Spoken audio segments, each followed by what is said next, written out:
또 어느 학자가 아니 뭐 유시민이 성역이야? 비판도 못하게? 또 이러겠지만 비판해도 돼. 비판도 많이 하고 있고 비판해. 근데 비판해서 본인이 비판받는 거 왜 용납하지 않냐고. 요거는 다음에 이야기하겠습니다. 고맙습니다. 자, 그리고 유시민 작가가 여기저기서 공격받을 때 시류에 휩쓸려 함께 공격을 했던 오윤혜 선생님 박수로 맞이하겠습니다. 안녕하십니까. 저는 이재명 정부 시작과 함께 뉴스를 멀리하며 초심으로 돌아온 그리고 우리 유시민 작가님이 너무 보고 싶었던 오윤혜입니다. 내가 공격했어? 우리 커플을 지금 가죽 자켓까지 약간 좀 시류에 약간 휩쓸린 측면이 좀 있었습니다. 네, 그런 측면이 좀 있었습니다. 아 저도 몰랐는데 네, 그랬군요. 고맙습니다. 네. 자, 진짜 오랜만에 왔습니다. 한 일주일만 더 늦게 나왔으면 저도 공격에 합세하려고 했습니다. 아, 요 딱 일주일 상간에. 아, 그래도 결단을 내려주셔서 대단히 고맙습니다. 유시민 작가, 오랜만에 박수로 맞이합니다. 예, 안녕하세요. 어디 숨어 계셨어요? 그러게. 야, 비난해, 비난해. 아, 너무해. 너무해. 오셨나?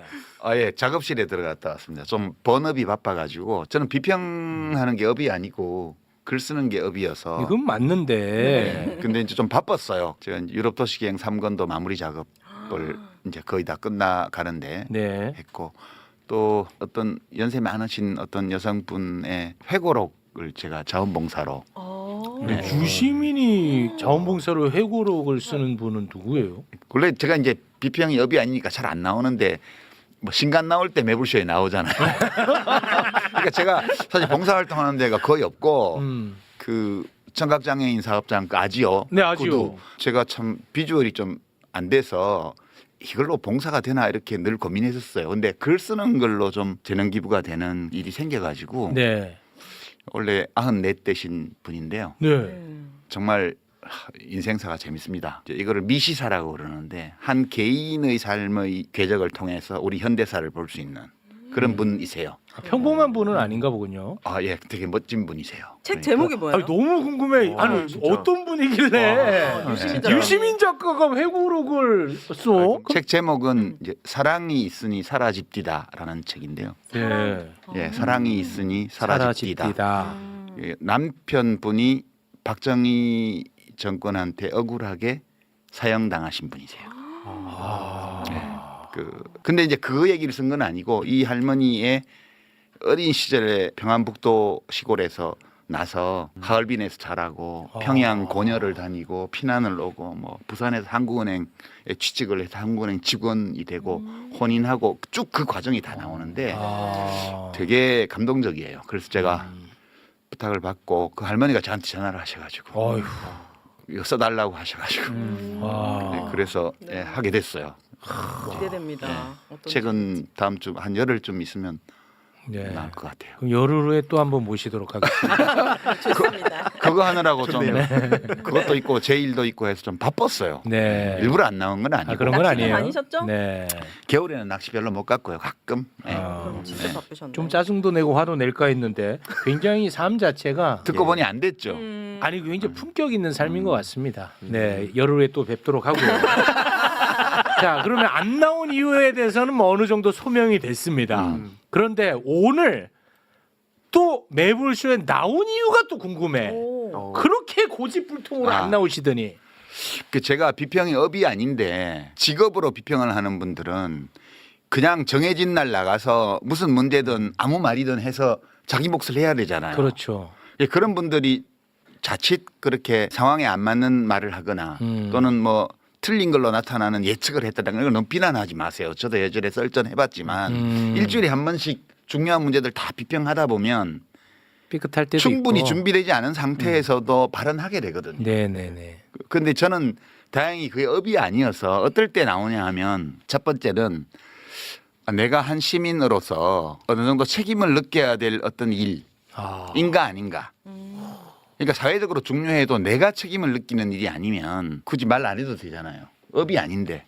두 번째는 내가 뭔가를 해야 된다는 책임감을 좀 느끼긴 하는데 사람들이 다 그 얘기를 하고 있어요. 내가 이 공론장에서 남들이 이야기하지 않는 중요한 어떤 논리나 해석이나 이런 것들을 보탤 여지가 있나? 이거는 이런 것 같은데, 혹은 이거 이렇게 중요한데 사람들이 왜 이 얘기를 안 하지?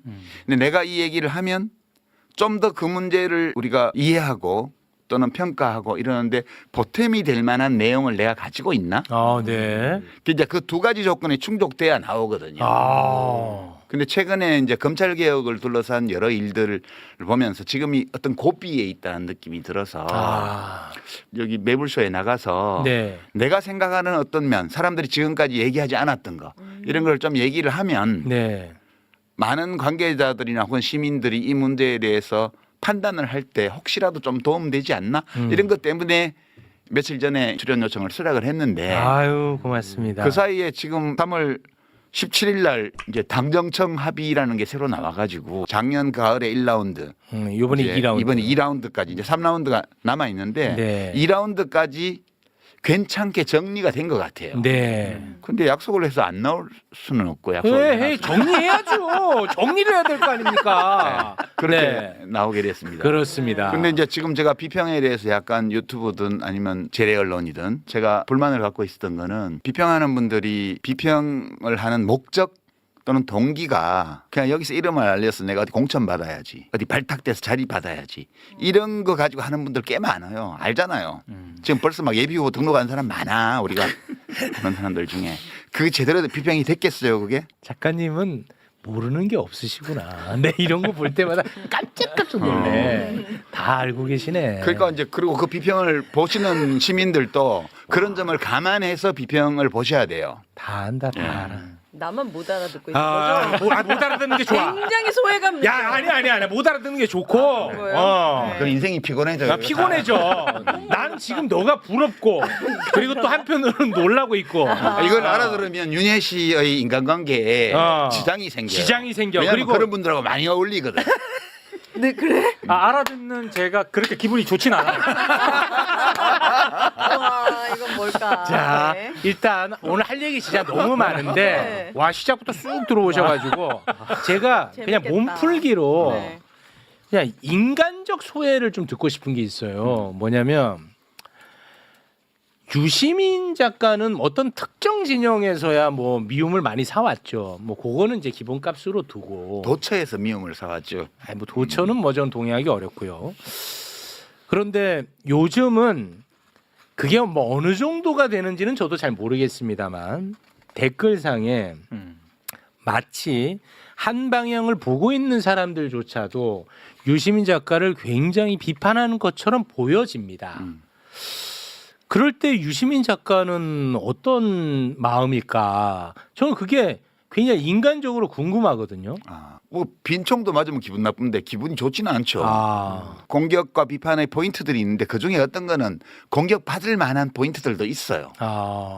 이미 지나간 일이기 때문에 내가 바꿀 수 없는 것도 있고 그다음에 지금 저런 점을 고려하면 앞으로 조금 바꿔야 되겠다 이렇게 느끼는 대목들도 있죠. 네. 근데 이미 바꿀 수 없는 거 있잖아요.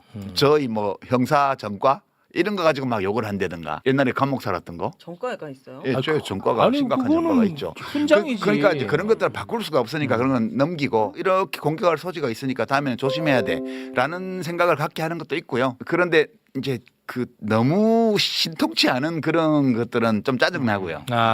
좀 그만하지. 그런 거 이거는 좀 말이 돼. 또는 말이 안 되지만 이렇게 볼 수도 있겠어. 이런 것들은 또 소화를 해요. 여기 뱉다고 들어오는 것도 아니고 시쳇말로 괜찮아요. 암시락도 아니야. 예. 근데 저도 저에 대한 욕을 감당하기가 벅차기 때문에 누구 욕 먹는 거 제가 나서서 도와주는 스타일이 아닌데 유시민 작가를 무슨 뭐 반명이다 뭐다 나는 이거는 정말 너무 어처구니가 없잖아. 그거네. 좀 이따 설명을 해줄게요. 왜 그런 일이 생기는지. 그래서 한번 제가 확 질렀다가 유시민을 보호한다고 제가 또 욕먹는 것도 참 처음이라서 그 기분이 어떨까 궁금해서 한번 아니 뭐 여쭤봤어요. 저불쇼 이런 정도 가지고 화내면 안 돼. 진짜 모르는 게 없어. 저 오빠는 운다니까요. 진짜 모르는 게 없어. 조불쇼 얘기를 왜 해요? 생각보다 유리턱이야. 정말. 유리 멘탈. 사실 되게 황당한 주장들도 많았는데 저한테도 뭐 예를 들어서 유시민 작가님을 손절해야 네가 큰다 이런 식으로 얘기하길래 전 이게 좀 너무 황당한 거예요. 그 황희두를 좋아하는 사람이 그런 조언을 했다는 거잖아요. 근데 사실 저는 그게 저를 진짜 좋아하는 사람이 맞나 이런 생각을 하고 있거든요. 근데 설령 그리고 그게 뭐 좋아하는 분이라 하더라도 작가님이 저를 손절하면 하지. 제가 무슨 유시민 작가님 손절하냐. 이게 그걸 보고 사실 그래서 제가 근데 이런 세계관에 빠지면 이게 어떻게 될까? 이게 좀 위험하다. 그래서 그런 누군가가 나온 것도 있습니다. 나 이제 매불쇼에 안 나가 이러면 지만 손해야. 그렇죠. 아 근데 요즘 또 이상한 특징 중에 하나가 어떤 이슈나 사람이 주목을 받지 않습니까? 그러면 사안과는 상관없이 어떤 유튜브 채널에 와서 누구 한번 까봐. 못 가네? 야 여기가 성역이구나. 뭐 이런 댓글이 엄청 많아졌어요. 너무 유치하죠, 사실. 그러니까요. 네. 참 특이한 현상이에요. 그렇습니다. 그런 것들도 하나하나 저희가 다 다뤄보도록 하겠습니다. 저는 진짜 궁금한 질문부터 하나 던지고 시작하겠습니다. 지난 민주당과 조국혁신당의 합당 국면에서 유시민 작가가 유튜브 뉴스공장에 나온 적이 있습니다. 그래서 굉장히 시끄러웠었죠. 그때는 유시민 작가가 무슨 말을 하나 제가 좀 못 알아듣는 부분들도 좀 있었고 조금 과도한 해석 아닌가 그런 생각도 좀 들었었는데 이제 시간이 좀 흐르지 않았습니까? 정리될 건 또 정리되고 지금 와서 보면 유시민 작가는 저런 걸 어떻게 알고 저때 저런 얘기를 던졌을까? 어떤 얘기요?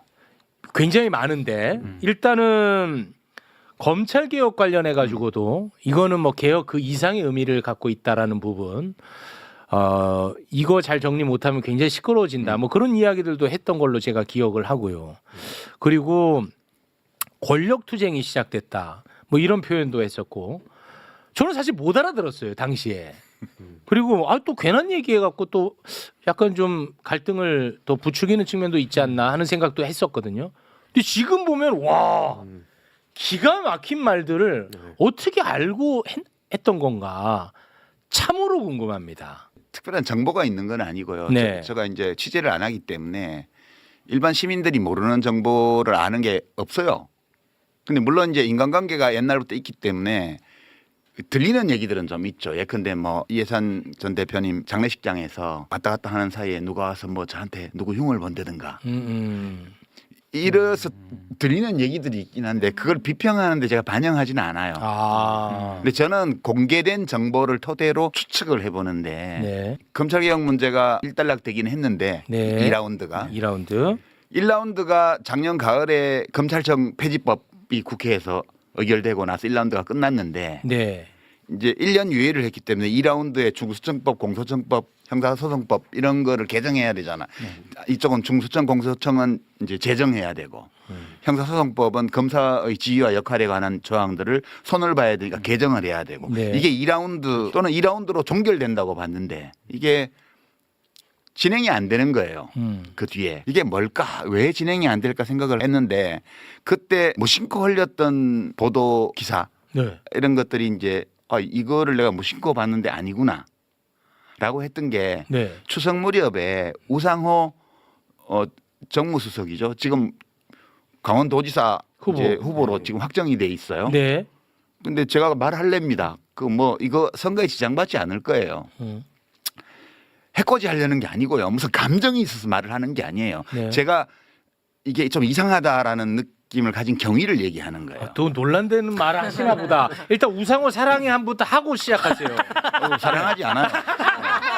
왜 그래요? 그냥 정치인으로 존중할 따르는 존중합니다. 그런데 그 추석 무렵인데 뭐라고 얘기를 했냐면 네. 그때 일부 언론에 정청래 대표하고 약간 갈등설이 보도가 되면서 개혁이라는 게 이렇게 환자가 수술대 위에 올라왔는데 어영부영 하다 보니까 마취제 들어오고 깨보니까 수술 끝나 있고 이렇게 하는 게 바람직하다는 게 대통령의 생각이다. 이렇게 말을 했어요. 그래서 저는 그때 왜 무심코 넘겼냐 하면 그것이 우상호 수석의 말인데 네. 대통령의 어떤 생각을 자기 식대로 표현을 했나 보다. 이렇게 생각하고 별 칠데 없는 소리를 다 하고 있어. 그러고 지나갔단 말이에요. 네. 근데 아무래도 찜찜한 거예요. 네. 근데 그 비서실장도 비슷한 말들을 그 뒤에 계속 하고 다녔어요. 아. 이것이 대통령의 말인가? 대통령이 이런 말씀을 하셨나? 하셨을 수도 있죠. 네.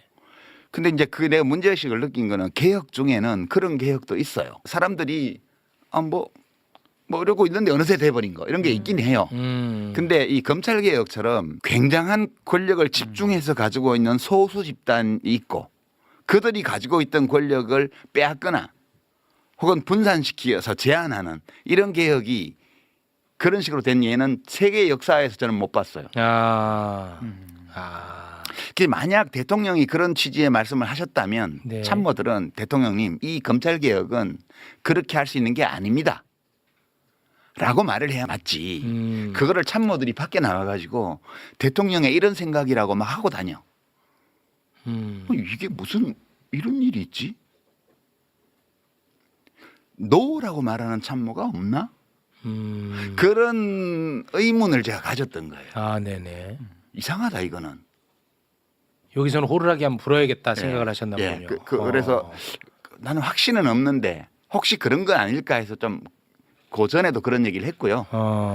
그 뉴스공장에 나가서 얘기했던 거는 그게 2월 초예요. 2월 초. 그러니까 이해찬 대표님 장례식이 끝나고 난 직후기 때문에. 네. 그리고 이제 검찰 개혁과 관련해서 보면 그때가 1차 안이 나온 뒤였는데 1차 입법 예고안이 나왔을 때 놀랬거든요. 제가. 큰일 났다. 아, 너무 후퇴했다고 보셨군요. 후퇴한 정도가 아니고 이거는 텍스트 자체는 후퇴인데 약간 반쪽짜리 잘 봐줘야 반쪽짜리 그런 건데 그 텍스트 너머에 있는 정치적인 맥락 이거 굉장히 이제 저는 좀 충격적이었어요.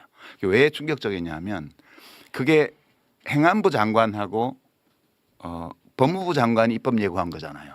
중수청의 입법 예고 주체는 행안부 장관. 네. 공소청의 입법 예고 주체는 법무부 장관이에요. 그죠? 네.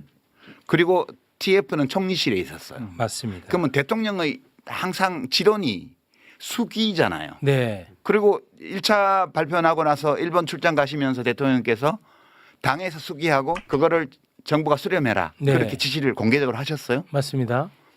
근데 수기를 하려면 수기를 이끌어가는 주체가 있어야 되잖아요. 그러면 중수청법은 행안부 장관이 수기의 주체가 되어서 나서서 국민에게 설명하고 비판론자들과 만나고 대화하고 그거를 국무회의 중계하듯이 중계하고 필요하면 수기단을 구성을 해서 시민들 중에 무작위 추출해서 초대를 해서 사전 조사를 하고 토론회를 충분히 한 다음에 다시 조사를 하고 이런 절차를 거쳐야 돼요. 네. 근데 행안부 장관이 자기 일 아닌 것처럼 아예 나타나지도 않았어요. 또 행안부는 장관 한 명 또 씹고요. 아니 사실을 얘기하는 네, 거예요. 사실은. 법무부 장관도 단 한 번도 국민 앞에 나서서 이걸 설명하려는 노력을 안 했습니다. 국회에 와서 소극적으로 답변하면서 그거 뭐 TF 우리가 주도하는 거 아닙니다. 그다음에 이거는 형사소송법 개정하고 패키지로 묶어야 되는데 이거 왜 안 합니까? 그랬더니 그건 나중에 그 소위 보안 수사권 문제 두고 나오지를 않아요. 법무부 장관이. 네. 또 총리는 뭐라고 얘기했냐면 알았어요, 몰랐어요. 이 안을 합의했어요, 안 했어요 물으니까 정부의 모든 입법 예고안은 정부에 관련한 모든 고위 책임자들이 인지합니다. 내용을. 당연히 인지하죠. 인지했습니다. 그러니까 알고는 있었다 그런 뜻이잖아요. 아니 TF가 총리실 산하에 있는데 네. 총리가 이 수기 과정에 아무 역할을 안 해요. 그럼 도대체 이 안을 누가 만든 거지? 라는 의문이 생길 수밖에 없죠. 거기다가 총리실에서 여론조사해서 뭐 낸 게 언론에 많이 보도가 됐는데 네, 맞습니다. 보안수사권 줘야 된다는 게 더 많대. 네. 근데 그 과정을 보면 이거는 윤석열 정권 때라면 모를까. 일 잘하는 이재명 정부에서는 있을 수 없는 일의 방식이었어요. 누가 그러면 수기를 주도하고 다녔냐? 누가 했죠? 정부에서? 법무부 장관 정책보좌관. 아, 저희와도 또 긴밀하게. 네. 아니 무슨 이 국가 중대사를 수기하는데 장관 두 사람과 국무총리는 어디 간지 없고 이렇게 장관 보좌관이 난동 부리듯이 온 방송을 다니면서 자, 단어는 조금 순화해 주시기 바랍니다. 아니 이게 도대체 이재명 정부에서는 상상할 수 없는 방식이에요. 이재명 대통령 취임 이후에 행정의 어느 분야에서도 이런 일은 없었어요. 유일하게 검찰 개혁과 관련해서만 벌어진 현상이에요. 그래서 제가 이거는 이상하다. 그래서 이제 계속 호루라기를 제 나름으로는 기회 있을 때 가끔씩 자주 불렀던 건 아니고. 네. 예. 근데 왜 그러셨다고 보는 거예요? 아니 그 지금 근데 말씀하신 것처럼 이재명 정부의 다른 분야 우리가 보면서 매번 감탄합니다. 그럼요. 예, 그렇잖아요. 네. 그리고 막 효능감 막 나도 방송하는 사람이 막 이렇게 하는 게 스스로도 조금 약간 민망해. 어영이야, 어영. 아니, 그러니까 나 진짜 민망하거든요. 그런데 진짜 그렇게 느껴져요. 근데 검찰 개혁 관련해서만 좀 다른 거야. 이게 나도 이게 항상 내가 참 이게 좀 괴로웠어요. 심적으로. 왜 그랬다고 보시는 거예요? 그래서. 정확히 이렇게 된 이유는 모르겠어요. 그러나 이제 이 일에 대한 의심이 왜 이런 일이 벌어졌냐에 대한 의심이 이제 처음에는 장관에 집중되다가 특히 네. 정성모 법무부 장관을 욕하다가 그다음에 국무총리를 비난하다가 그걸로도 설명이 안 되잖아요. 국무총리도 그냥 입법안을 알고는 있었다는 식으로 얘기를 하고 두 장관은 보이지도 않고 법무장관 보좌관이라는 사람만 돌아다니고 아무 실질적인 논의도 안 이루어지고 있고 그리고 이런 매불쇼나 뉴스공장이나 이런 데에서 축조심의를 하고 있고 네. 누구 보라고 한 거예요 그거? 저는 장관은 보지도 않는데. 수기하라고 해서 그냥 한꺼번에 그렇죠. 그러니까 이게 저에게 수기하라 해서 수기했을 뿐입니다. 네. 그러니까 이제 이게 이 일이 왜 이렇게 진행되는지에 대한 의심이 총리를 넘어서 대통령에게 향한 거예요. 얼마 전부터. 그래서 대통령을 원망하거나 이런 움직임들이 생기기 시작했어요. 그래서 저는 이제 그러면 대통령이 왜 이런 상황을 만들었을까? 이재명 대통령은 국민들 평가가 좋잖아요. 너무 좋죠 지금. 70% 내외 막 네. ARS 조사 무작위로 한 데서 60%가 넘어가고 네. 전 지역 전 연령대에서 잘한다가 더 많이 나오고. 우상향입니다. 그리고 제가 기대했던 모습대로고 저 개인적으로 네네네. 제가 기대했던 것보다 더 잘하고 계세요. 네. 그런데 제가 지금 추측하기에는 너무 에너지를 다른 데 많이 쓰셨던 것 같다. 민생. 아. 네, 그러니까 뭐 그 금융시장 특히 주식시장 정비하는 문제, 상법 개정 문제라든가 이런 데 부동산. 일일이 다 개입하면서 국무회의에서 다 지시하고 뭔가 걸 다 하시잖아요. 산불에 이르기까지. 그 산불을 왜 이렇게 못 끄냐가 문제가 아니고 왜 이렇게 많이 일어나냐 이런 것까지 점검을 하고. 맞아. 그러니까 시장 다니고 뭐 전국에 설명회 다니고. 그러네. 대통령이 너무 안 쉬는 거예요. 맞아. 그렇긴 하네. 그러다 보니까 지금 제가 이제 짐작하기로는 대통령이 어떤 이 검찰개혁 문제에 대해서 어느 시점에선가 편향된 어떤 생각을 가졌을 수 있어요. 근데 참모들 중에 그거 안 됩니다라고 아무도 말하지 않아서 대통령이 그것을 점검해 볼 기회를 충분히 못 가지셨던 거 아닌가? 이런 거 하나 있고요. 두 번째는 대통령이 그 어떤 요지인지 보고만 받으시고 축조심이 여기 한 것 같은 이런 거를 안 하셨던 게 아닐까. 근데 그런 짐작은 해보죠. 그러나 네. 다행히 요 며칠간에 그거를 집중적으로 정청래 당대표나 또는 법사위에 열심히 했던 의원들이나 뭐 추미애, 김용민 이런 의원들이나 또 대통령의 정무수석으로 새로 간 분이나 이런 분들이 뭔가를 한 게 아니냐. 지난 며칠 동안 집중적으로. 그래서 이제 17일 아침에 정청래 민주당 대표가 이제 그 법사위원들 옆에 모셔놓고 네. 기자회견을 했잖아요. 네네. 3월 16일 저녁까지는 그 전까지는 당정협의안이라고 했던 게 당정청협의안으로 되면서 대통령의 의지가 거의 들어가면서 문제가 매듭지어졌다. 이렇게 보는 거죠. 그러니까 저는 사실 수기의 과정이 책임성 있게 진행되지 않은 거. 그게 제일 근본적인 문제였다고 보고요. 정부의 담당자들이 책임성을 충분히 보이지 않는 가운데 이제 매불쇼와 같은 이런 뉴미디어 쪽에서 축조심의를 정말 어느 재래 언론사도 하지 않았던 수준으로 찬반 양쪽을 고루 들어가면서 네. 그 축조심의를 했잖아요. 네. 그 장관 보좌관 되는 분이 여기도 나오시지 않았나요? 그렇습니다. 이제 그런 것들이 저는 대통령께서 그 세부적인 사안까지 결정을 내려서 당정청의 어떤 합의를 만들어내는데 굉장히 큰 기여를 했지 않나라는 별 근거 없는 추측을 하고 있습니다. 저는 굉장히 수긍이 좀 갑니다. 왜냐하면 매불쇼를 칭찬했으니까. 그런데 저는 진짜 너무너무 안타깝고 속상한 건 뭐냐면 방금 말씀하신 것처럼 대통령이 모든 거를 다 할 수 없거든요. 그렇죠. 그렇지 않습니까? 그렇죠.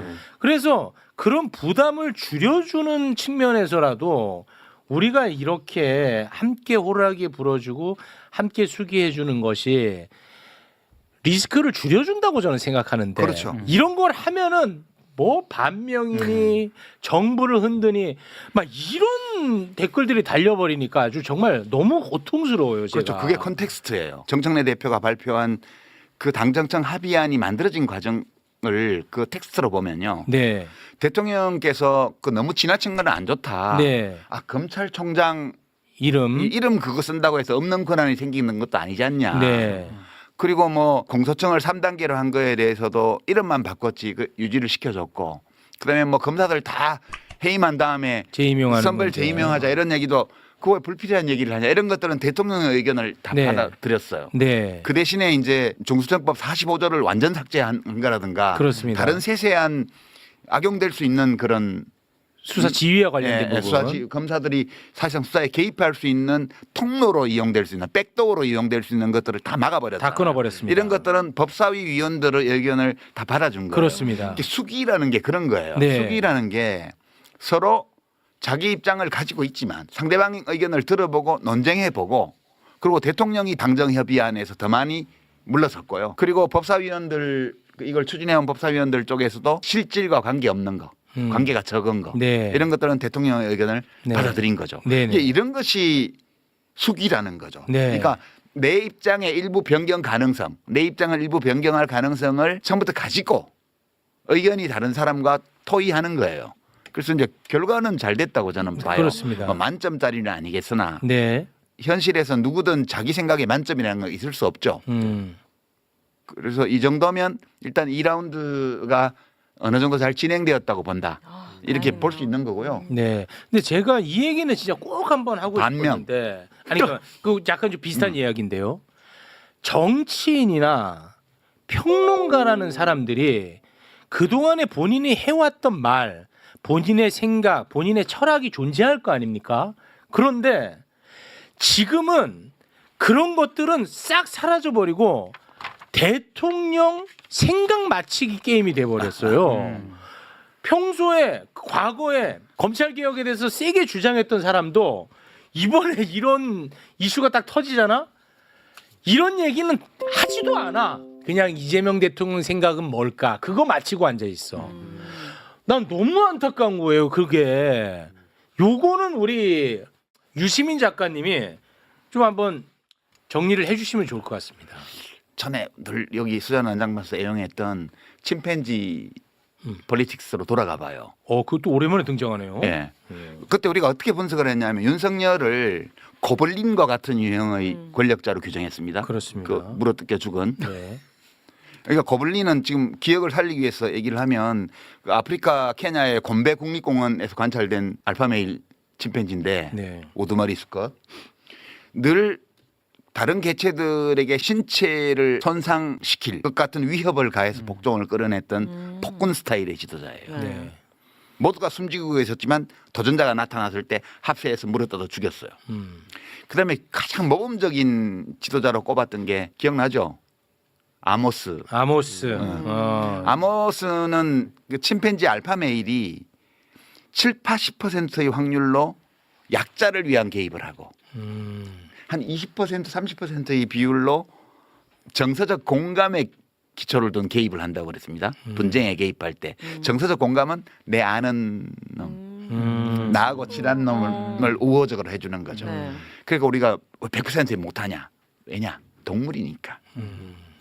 그 얘기했습니다. 네. 근데 우리 이재명 대통령은 아모스 스타일이에요. 맞아. 약자를 돌보는 사람이에요. 그러니까 개입을 할 때, 현실에 개입을 할 때 권력으로 약자를 위해서 개입하는 빈도가 매우 높은 사람이에요. 네. 그렇지만 100%는 못해 누구도. 그렇죠. 그렇습니다. 이 점이 되게 중요해요. 이재명 대통령과 함께 일하는 여당의 국회의원들이라든가 정치인들이라든가 정부 관료들이라든가 이런 사람들 중에 다 아모스 스타일의 침팬지만 있는 게 아니잖아요. 거기도 고블린 스타일의 침팬지들이 있다고요. 뿐만 뿐만 아니라 우리 인간은 다 뇌가 모든 일을 결정하는데 우리 뇌는 생존을 위해서 만들어진 기계잖아요. 근데 좀 특수하게 발전을 해서 생존만 추구하는 게 아니고 자기 이해, 올바른 것, 아름다운 것도 추구해요. 네. 이게 부업이에요. 근데 더 많은 사람들이 주업에 주로 관심이 있고 비교적 적은 사람들이 이 부업에 관심이 많아요. 이재명 대통령은 이 부업이 굉장히 발달한 사람이에요. 윤석열 대통령은 이 주업에 충실한 사람이에요. 이 주업에 충실한 사람의 어떤 목표는 우리 인간사의 서열이 있잖아요. 위계와 서열이 있는데 여기서 올라가는 거예요. 네. 그래서 내가 이재명 정부 대통령과 함께 일하는 사람들에 대해서 이렇게 그려봤는데 나중에 이쁘게 만들어서 보여요. 네. 뭐예요? 이 A는 이 부업에 관심 있는 사람, 이 사람들이 자기 행동을 결정을 할 때 가치에 기반을 두고, 아, 올바름이라든지 그다음에 B는 이익에 중점을 두고 해요. 이익 생존. 근데 교집합이 있죠. 교집합이 있어요. 교집합은 가치를 추구하면서도 또 함께 나도 아. 생존해야지. 교집합이 항상 있어요. 이거는 좋고 나쁨이 아니고 그냥 이런 거예요. 인간 세상이. 아, 스타일. 근데 이제 지금 이재명 대통령의 지지율이 엄청 높잖아요. 네. 국회에서 압도적 다수 의석을 여당이 가지고 있잖아요. 그렇습니다. 그리고 임기 초잖아요. 그러니까 여기서 B그룹에 속하는 사람들이 커지는 거예요. 아. 예컨대 이제 지방선거를 예를 들면 후보만 되면 무조건 당선될 거잖아요. 아, 본선에서. 후보만 되면 당선. 그렇지. 그래 후보가 되려면 어떻게 해야 된다? 지금 당원들이나 지지자들이 대통령을 엄청 좋아하니까 아. 친명이 돼야 되잖아. 그래서 지금 현재의 조건은 이 B그룹에 속하는 사람들이 나대기에 딱 좋은 단어를 조금 아름답게 예, 부탁드립니다. 그러고 이제 B그룹이 커져요. B그룹이 커져. 네. 근데 이건 정치인들 얘기고 네. 일반 시민들 지지자들은 A가 많아요. 가치. 그렇지. 대통령이 이재명 대통령이 후보가 당선된다고 해서 내가 출세하는 것도 아니고 뭐 그렇잖아. 바람직한 지도자이기 때문에 내가 지지한다. 그래서 내가 민주당을 지지한다. 뭐, 네. 뭐 조국혁신당을 지지한다. 진보적인 정당을 지지한다. 이렇게 많은 하고 것 있는 같아. 거잖아요. 많은 것 같아. 아니 코스피 6천보다 나는 검찰 개혁이 더 중요하다는 분들이 많더라고. 맞아요. 댓글 보면. 네, 그런 사람들은 어. C에 들어가는 사람이 아니에요. 여기도 이 교집합 부분이 있는데 네. 대통령의 지지율이 높으면 높을수록 A는 줄어들고요. B하고 C가 커져요. 글쎄로 이 사람들이 소수처럼 보여요. A가 소수처럼 보일 수 있죠. 근데 이 A가 민주당과 이재명 대통령의 코어 지지층이에요. 아. 이분들이 다 어떤 사람들이냐면 김대중 대통령 존경하고 아. 노무현 대통령 좋아하고 문재인 대통령 좋아하고 이재명 대통령 지지하고 이런 분들의 코어 그룹이에요. 여기가. 아. 대통령의 뜻이 뭐냐를 왜 맞추려고 그러냐 하면 음. B에서 내가 B에서 성공하고 싶은 거지. 그러니까 비평가 중에도 봐 내가 대통령 생각을 맞췄지. 이렇게 하는 사람은 B에 속한 사람이고요. 아 죽겠어요 나는 그것 때문에. 비평가 중에도 A에 속한 사람은 대통령 생각이 그런 것 같아. 그래서 걱정이야. 혹시 그런 게 아닐까라고 느끼고 있었기 때문에 나는 너무 걱정이 돼서 밤에 잠을 못 잤어. C의 교집합에 속하는 사람은 뭐라고 얘기하냐면 야 그래도 대통령의 의사를 조금은 존중을 해줘야 되잖아. 근데 대통령이 지금 내놓은 정부 입법안으로 그냥 100% 가게 되면 이 A가 난리가 날 거야. 코어 지지층을 잃어버리게 되면 지금은 괜찮아. 지금은 달리 지지할 정당이 있는 것도 아니고 달리 지지할 대통령이 있는 것도 아니고 지방선거 눈앞에 왔는데 그렇다고 해서 국힘당을 찍어줄 수도 없어. 여론조사 지표에서도 혹시 이게 떨어지면 대통령 위험해질지 모르니까 나 대통령 좋아하니까 잘한다고 계속 대답을 해. 지표에는 안 나타나요. 이 코어 지지층은 이 A그룹은 대통령이 잘 나갈 때 인기가 있을 때는 표도 안 나. 별로 중요하지 않은 것 같아. 근데 인간의 일이라는 게 늘 좋을 수만은 없잖아요. 그렇죠. 뭔가 어떤 이유 때문에 대통령이 욕을 먹는 상황이 생길 수도 있고 지지율이 떨어질 수도 있어. 그럴 때 제일 먼저 누가 떨어져 나간다? B가 제일 먼저 떨어져. 지금 이제 내 친명이요 이러면서 막 내세우는 사람들은 문제가 생기면 제일 먼저 돌 던져. 왠 나한테 손해되니까. 손해대. 그럴 수가 있어요. 자기가 해왔던 야, 말들이 있는데. 내가 많이 봤어. 이거를 이제 사자성어로 감탄고토라고. 감탄고토. 달면 삼키고, 삼키고 쓰면 뱉는다. 뱉고. 그래서 이제 노무현 대통령 막 당선될 때는 막 노 대통령 이렇게 하다가 대통령이 검찰 수사 받을 때는 구속해야 된다 이렇게 얘기하고. 문재인 대통령 잘 나갈 때는 막 거기 옆에서 하다가 대통령 퇴임하고 나면 백신 사기극 책임져라 막 이러고 아 똑같은 말을 했던 사람이 모르는 같은 게 사람이야? 모르는 게 없어 유시민. 지금 막 이재명 최고야 이러고 나대는 사람들이 겨울이 오면 제일 먼저 떠나가고 돌 던져요. 근데 이 A에 속한 사람들이 있잖아요. 일을 하다 보면 잘못할 수도 있지. 그 일이 잘못된 게 다 대통령 책임만은 아니잖아. 그래도 우리가 이 진영이 무너지면 대한민국이 어떻게 될 거야? 그러면 안 돼. 이렇게 해서 욕먹고 이럴 때 지켜줘요, 이 사람들. 근데 이번 검찰개혁안이 1차 입법예고안이나 2차 입법예고안 그대로 됐어 봐요. 이분들은 떠나지 않아요. 떠나지는 않는데 식어. 식어. 예, 식어. 그러니까 고통스럽기도 하겠다. 가족을 예를 들면 우리 아버지가 아니 대통령의 아버지라는 뜻은 아니에요. 비유예요. 하도 요새 말이 많으니까 내가 이거 설명해야 돼. 우리 아버지가 사업도 잘하고 돈도 잘 벌고 사람들도 많이 도와주고 밖에서 가면 인기도 좋고 평도 엄청 좋아. 근데 식구들이 진짜 원하는 거 우리 저녁밥 같이 밥 먹는 거 가끔씩 일주일에 한 번 안 해줘. 그러니까 밖에 나가서 성공하고 다 잘하는데 식구들에 대해서 차갑게 하잖아요. 근데 이거를 버리지는 못해. 아버지니까. 그러나 이제 아쉽고 속상하고 예, 서운하고. 이제 좀 식는 거예요, 온도가. 네네. 그러니까 코어 지지층의 지지 온도가 식는다는 것은 지금 당장은 문제가 아니에요. 네. 지금 당장은 지지율이 떨어지거나 이럴 일이 없어. 근데 어려움이 왔을 때 그걸 버팅겨주는 힘이 엄청 약해지는 거예요.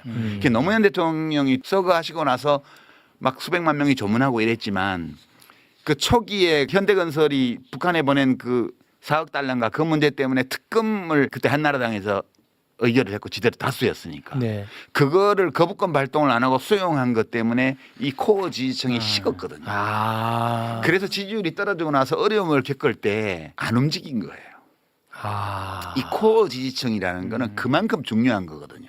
그러니까 저는 사실은 대통령의 생각은 어떤지 몰라요. 네. 그러니까 저는 1차, 2차 검찰개혁 정부안을 보면서 그리고 그게 민주당에서 뭐 이상한 절차를 거쳐서 당론이라고 막 하고 주요 당직자들이 나와서 미세 조정밖에 안 되고 그냥 해야 된다. 이런 얘기를 하는 거 보고 너무너무 불안했어요. 이재명 대통령을 49% 정도 득표로 당선이 됐는데 그 당선시킨 기반을 우리 침팬지 폴리틱스 할 때 그랬잖아요. 우두머리끼리 힘 대 힘으로 대결해서 승패가 갈라지는 게 아니고 연합하는 능력에 달렸다고 그랬잖아요. 2인자가 1인자를 꺾으려면 3인자, 4인자하고 연합을 해야 된다고 그랬잖아요. 그리고 일단 우두머리 자리에 오른 알파메일도 연합을 유지를 못하면 조만간 쫓겨난다고 그랬습니다. 그래서 윤석열이 집권연합을 해체했다고 그랬잖아요. 네. 안철수 박대하고 이준석 쫓아내고 뭐 이렇게 하면서 스스로를 고립시켜서 이거는 탄핵당한다고 그랬어요. 그때. 그대로 됐어. 집권연합을 해체했기 때문에 자기 손으로. 그대로 됐어. 이재명 대통령을 당선시킨 연합은 뭐냐? 이게 내란 청산 연합이에요. 내란 극복 연합이에요. 내란 극복 정치 연합이에요. 그래서 이게 민주당이 중심이 되어서 조국 혁신당 그다음에 작은 야당들 시민사회 심지어 중도 성향의 유권자들 심지어는 보수 일부까지 연합이 되면서 그래서 겨우 49% 얻었잖아요. 내란 전국인데도. 예. 내란 극복 연합이 내란 극복 정치 연합의 힘으로 약 반 정도를 득표해서 정권이 수립됐습니다. 네. 근데 거기에서 지금 일을 너무 잘하셔가지고 대통령께서 10 내지 15% 이상의 일 잘한다라는 게 붙었어요. 네. 근데 이거는 지지는 아니거든. 국정 평가를 좋게 하는 거지. 근데 이거를 민주당이 이제 좀 안정적인 지지층으로 끌어들여야 되죠. 그게 네. 민주당의 과제예요. 그렇습니다. 그래서 민주당도 그 일부 성공하고 있어요. 지금 40% 넘는 지지율 그 데이터들이 나오고 있잖아요. 네. 그러니까 이재명 대통령이 민주당이 이걸 굉장히 잘해주고 계신 거죠. 네. 그런데 이거를 그렇게 처리를 하게 되면 우선 조국 혁신당이 반발하겠죠. 그다음에 사회민주당이나 진보당 같은 다른 작은 정당들도 반대하겠죠. 그래서 일단 정치권 안에서 이 내란 극복 연합이 균열이 가게 돼 있어요. 근데 밖으로 나가서 시민사회, 뭐 촛불 단체 이런 데로 가면 더 말할 나위도 없어요. 벌써 청와대 앞에 집회를 하기 시작했죠. 그렇더라고요. 그러니까 이거는 이 검찰개혁 법안을 이렇게 통과를 시키게 되면 이재명 대통령은 스스로 자신을 당선시켰던 집권연합의 기반을 와해시키는 결과를 낼 우려가 있는 거예요. 그래서 저는 엄청 걱정했던 거고요. 그래서 오르락기를 불었던 건데. 네, 그래서 대통령께서도 이 점을 아시는 게 아닐까 이제. 근데 이거는 그야말로 현상을 분석해서 걱정하고 호루라기를 분 건데 이걸 갖다가 유시민 너가 또 이재명 대통령이 협박하냐 뭐 이런 식으로 또 나는 상상도 못했거든. 네.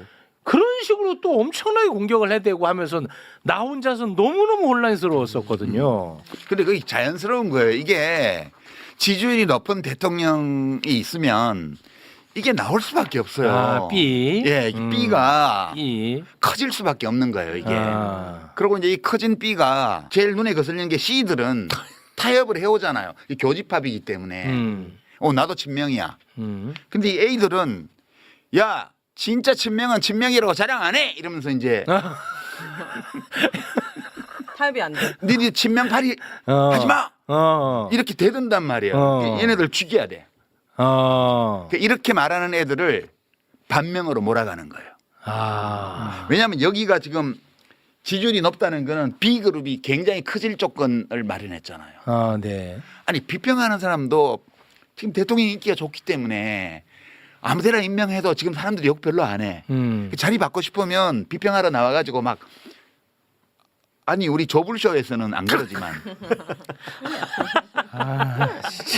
그러니까 이런 비평가들이 막 설치는 거예요. 차기 권력을 노리고 있거나 아니면 더 위로 올라가는 것만 관심 있는 사람들은 이걸 이용하려는 유혹을 느낄 수밖에 없어요. 이거는 좋다 나쁘다를 떠나서 불가피한 거예요. 자연의 섭리예요? 네. 자연의 섭리예요. 좀 마음이 그러다 보니까 편하네. 이 사람들이 어떻게 하겠어요? 이 C들은 포섭 가능하잖아. C는 보석 가능. 예, 우리가 대세이기 때문에 이 사람들은 대세를 따라온단 말이에요. 그러니까 얘네들을 최소한 좁혀야 돼. A를 좁혀놔야 예, 돼. 좁히려면 A의 스피커를 박살을 내야 돼. 와, 이 분석 기가 막히다. 그리고 정치권 안에서도 A를 편들고 있는 정치는 왕따시키고 흔들고. 근데 뭐 지금 정청래 대표가 얘들하고 관계 있는 것 같다. 이렇게 몰아가는 거죠. 그리고 막 흔드는 거야. 네. 그리고 밖에 누가 제일 세지 봤더니 김어준 유시민은 우선 얘네들은 없애야 될 공적제 1호 2호고 매불쇼도 좀 의심스러워. 쟤들도 조불쇼라고 이름을 붙여갖고 사이드로 밀어내야 돼. 이렇게 작업하는 게 너무 당연한 거야. 와. 야, 다음 질문이 또 그거거든, 내가. 아니, 진짜로.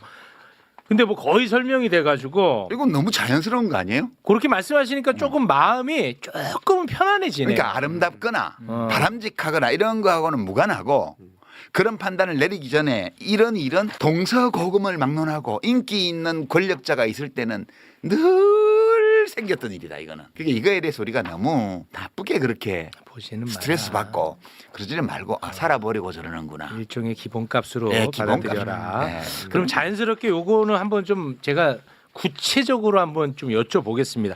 매불쇼에서는 단 한 번도 입 밖에 꺼내지 않은 단어가 있습니다. 유 이재명. 예. 한 번도 매불쇼에서는 이 단어를 쓰지 않았어요. 근데 제가 뭐 그게 어느 쪽에서는 이게 뜨거운 이슈라는 걸 몰라서 안 꺼내지는 않았겠죠. 네. 예, 제가 이걸 꺼내지 않았던 건 뭐냐면 뭐 한 명이라도 더 새로운 사람이 이재명 정부 지지하면 뭐 좋지. 뭐 그 정도 선에서 제가 꺼내지 않았었습니다. 그런데 오늘 제가 꺼내는 이유가 있습니다. 왜냐? 이거는 문제가 심각하다. 그래요?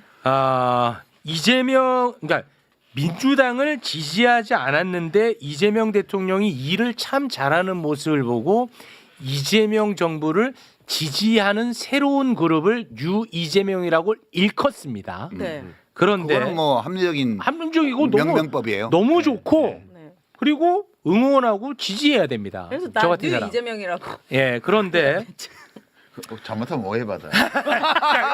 잘못하면 오해받아요가 딱 정확한 이 표현인 뜻 것 같아요. 아니에요? 예. 오.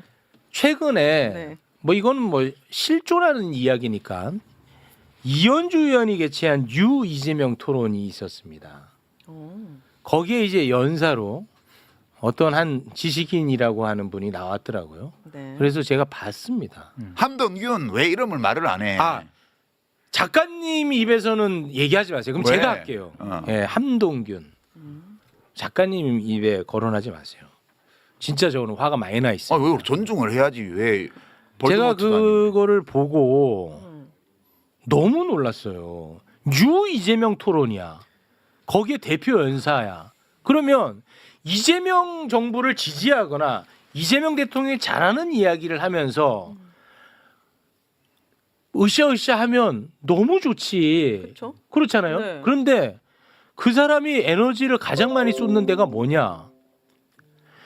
이재명 대통령을 지지하는 사람들을 깎아내리는 데 에너지를 쏟는 거야. 그러면서 심지어 와 노무현 대통령을 지지하고 노무현 대통령을 그리워하는 사람들을 정신병자 취급을 하는 거예요. 아, 우리가 노무현이라는 사람을 지켜주지 못했다. 그리고 노무현을 죽인 사람은 누구냐? 라고 하는 그런 어떤 공격성의 투사를 통해 가지고 일종의 시민을 환자와 병자로 만드는 정치예요, 그게. 예, 그게 지금 사실은 뭐 국회에서 이런 얘기했는지 모르겠지만 그게 지금 지난 정권에서 중요한 역할을 하셨던 분들이 그리고 또 그 한국에서 대형 스피커라고 얘기하는 김어준 채널과 같은 그런 스피커에서 계속 소환하고 있는 그런 병자 정치, 노무현, 문재인 이런 기호를 호출하는 정치 이런 거라고 저희가 생각을 저는 이제 하고 있습니다. 그걸 보면서 야 이거는 정말 심각하구나. 이거는 이재명이라는 단어를 굉장히 악용하고 있구나. 이거는 무슨 뭐 이거 자연현상이에요? 기본값이에요? 뭐예요? 근데 난 약간 의심이 되는데 조직적인 움직임이 그런 거는 우리 황희도 씨가 전문 아니에요? 그거 나는 전문가인데. 사실 온라인 영역에서 기반을 네. 두고 벌어지는 이런 일들은 때로 잘 이해를 못할 때가 있거든요. 나 정말 많이 화났고 많이 놀랐어요. 그러니까 이게 지금 저도 지금 시점에 이렇게 얘기를 하기에는 아직 자료를 모으고 있는 게 많은데 실제로 뭐 DC 인사이드 같은 갤러리 같은 데는 이 유동 IP로 활동을 할 수가 있습니다. 그러다 보니까 겉으로는 이제 막 특정한 뭐 땡땡땡 갤러리, 뭐 예를 들어서 유시민 갤러리 이렇게 만들어 놓고 유시민 작가님을 뭐 띄워주면서 다른 분들을 다 적으로 만들 수도 있고. 근데 그러다 보면은 어느 순간 자연스럽게 유시민 작가님을 좋아하는 분들이 들어왔다가 쟤 이상하네 이런 식으로 이제 막 공격을 할 수 있고. 근데 이게 다른 데 퍼질 때는 또 거길 기반으로 삼다 보니까 이게 뭔가 지지층들의 생각이구나 이러면서 이제 거기에 낚이게 되는 그런 경우들도 되게 많거든요. 네. 실제로 근데 거기에 보면은 원래 막 윤어게인스러운 계정들이 지금 막 그런 활동을 하는 것도 일부 포착이 돼 있습니다. 그러니까 다 그렇다는 건 아니에요. 네네. 또 이렇게 얘기하면 다 작업 세력을 몬다고 하는데 맞아. 절대 그런 게 아니고요. 그런 사람들이 자꾸 여기저기 감정을 부추기고 다닌다. 전 그게 제일 심각한 문제라 봅니다. 예를 들어서 이제 어느 정도 뭐 당정청 협의안이 나오고 이제 그럼 우리가 또 민생으로 가고 막 여러 가지 얘기를 하잖아요. 근데 여기서 멈추면 안 되지 하고 여기저기 다니면서 계속 감정을 막 건드린다든지 이런 움직임들도 실제로 존재합니다. 네. 그렇게 해서 얻는 이익이 뭐예요? 그 사람들은? 일단 여기 아까 유시민 작가님 말씀 주셨듯이 내부의 와해가 되고 네. 분열시키고. 그렇죠. 나는 진짜 너무 어처구니 없는 게 그분이 이런 얘기를 하는 거야. 지금 매불쇼는 조국 혁신당 사람들 불러놓고 국민들이 관심 없어하는 지금 시대 정신도 아닌 검찰 개혁 얘기만 계속 하고 있다고 비난을 하는 거야. 그러면은 그분이 생각하는 지금 시대 정신 정말 중요한 아젠다가 있을 수 있다고 난 생각해요. 그래서 들어가잖아. 그냥 유시민 맨날 까고 있어. 그게 무슨 시대 정신이야? 유시민 까도 된다니까. 그리고 매불쇼 조불쇼 욕해도 돼요. 근데 그것만 하니까 나는 이상하다는 거야 그게. 이상하잖아 그거는. 아니 우리 민동기 기자도 여기 나오실 때 뭐 사람들이 그런 거 얘기하는 사람 혹시 주변에 없어요? 지난번에 우리 최욱 씨가 보니까 뭐 나 출연시키지 말라고 매불쇼에서 그런 문자도 보냈다는데. 근데 진짜 진짜 주변에 그런 분들이 진작에 있어요? 많이 받았어요 저는. 많죠. 아 그래요? 네, 많아. 생각보다 많습니다. 그래서 저도 한번 곰곰 생각을 해봤거든요. 이게 이재명 얘기를 제 주변에도 얘기하는 분들이 꽤 많아요. 근데 저는 이재명 현상이라고 이렇게 명명을 하기 전에 분명히 이재명 대통령이 좋아서 뭔가 지지하는 그런 현상은 분명히 있는 것 같아요. 있죠 있죠. 실제로. 객관적으로 데이터가 객관적 확인되잖아요. 데이터가 있는데 근데 뭐. 저는 그거를 이재명의 이름 붙이는 것에 대해서 대단히 좀 아직까지는 조금 부정적이거든요. 저는 긍정입니다. 그러니까 네. 이재명 현상이라는 거에서 제가 왜 부정적이냐면 아까 그 몇몇 그 이재명을 말하는 그 스피커들 있지 않습니까? 네. 그 스피커들과 이 새로운 현상이 약간 좀 괴리가 큰 것 같아요. 그래서 분명히 새로운 현상으로 일어나고 있는 거는 분명한 것 같은데 네. 재래식 언론들이 주목하는 이재명 현상은 이 현상과는 또 다른 어떤 이재명 현상인 것 같거든요. 그래서 저는 이거를 약간 분리해서 보는 편인데 네. 이거를 겹쳐서 이렇게 얘기를 하다 보니까 그렇습니다. 이게 막 좀 변질이 된다는 생각이 좀 들더라고요. 네. 오윤혜 씨도 뉴 이재명이라고 그랬잖아요. 자기 질문을 자신이. 받았을 때 네. 난 유 이재명이 맞다. 근데 이제 오윤혜 씨가 네. 나는 유 이재명이다라고 얘기하는 거하고 네. 지금 재래식 언론들이 유 이재명을 거론하는 활용하는 거는 거는 달라. 굉장히 다른 거예요. 그러니까. 제가 봤을 때. 아. 어떻게 생각해요? 그래서 유심 이제- 작가님이 아까 잘못하면 오해받는다 이렇게 표현한 이게 이제 거예요. 이게 상당히 흥미로운 현상인 게 문재인 대통령이 남북 정상회담 막 하고 이럴 때 지지율 지지율이 80% 넘었거든요. 어. 그러면 그때는 유 유문재인이 반이 넘어. 민주당 지지율이 40%도 안 됐으니까. 당연하죠. 근데 그때는 이런 명명법이 없었어요. 근데 어떤 분들은 유 이재명이라는 이름을 지연 자체를 가지고 막 처음에 한겨레에서 이걸 보도했다고 하면 한겨레 욕하고 뭐 개항신문 욕하고 저는 그러는데 그렇진 않아요. 그거 아니고 예. 이재명 대통령의 지지율의 특성 때문에 이게 생긴 거라고 나는 봐요. 그러니까 이재명 대통령이 성남시장 때도 경기도지사 때도 원래 보통은 취임할 때 지지율이 높다가 나중에 떨어지거든요. 네.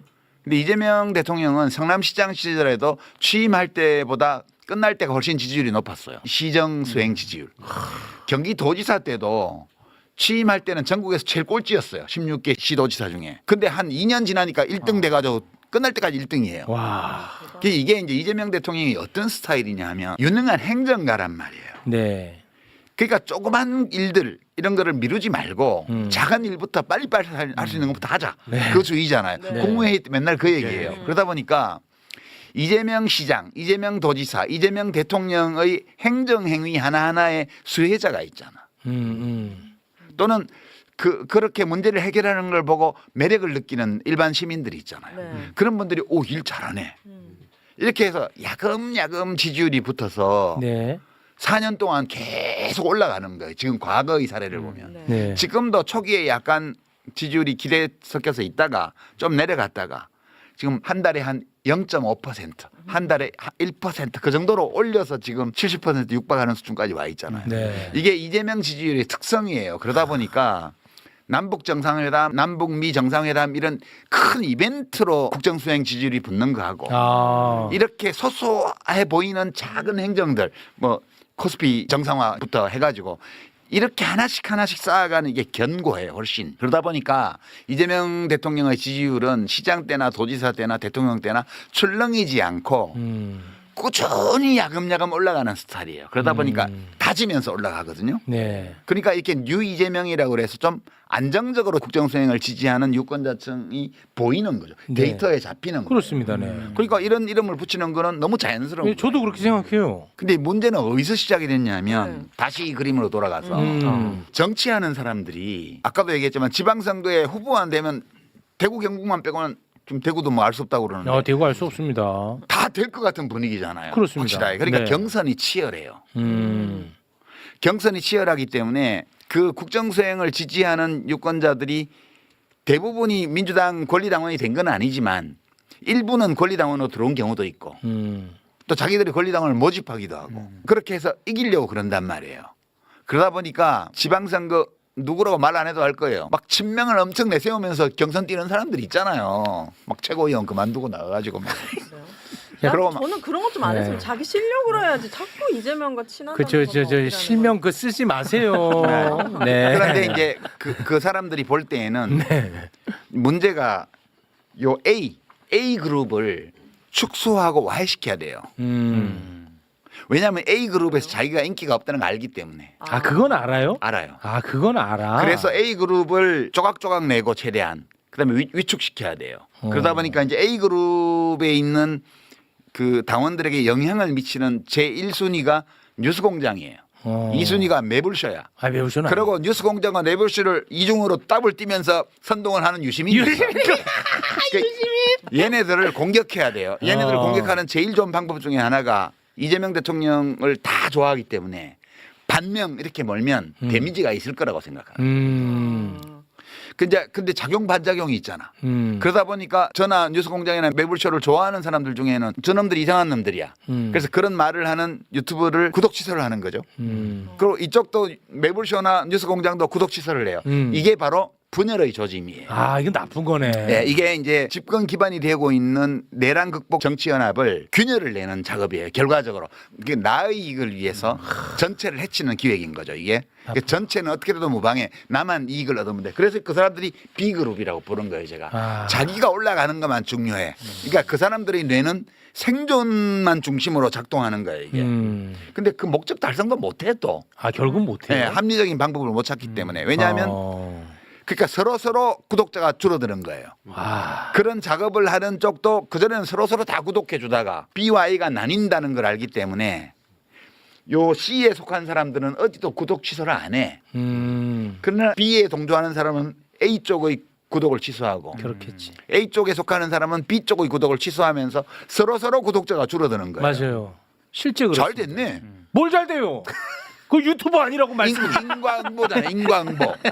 그런 거고. 저는 궁금한 거 있어요. 그래서 네. A 그룹의 사람들이 싫어하는 뭐 정치인이나 이런 사람들은 이유가 있는 거예요? 그 사람의 어떤 민낯이나 뭐 이런 걸 알아서 싫어하는 거예요? 그렇죠. A 그룹에 속한 사람들은 네. 좀 이상주의 경향이 있어요.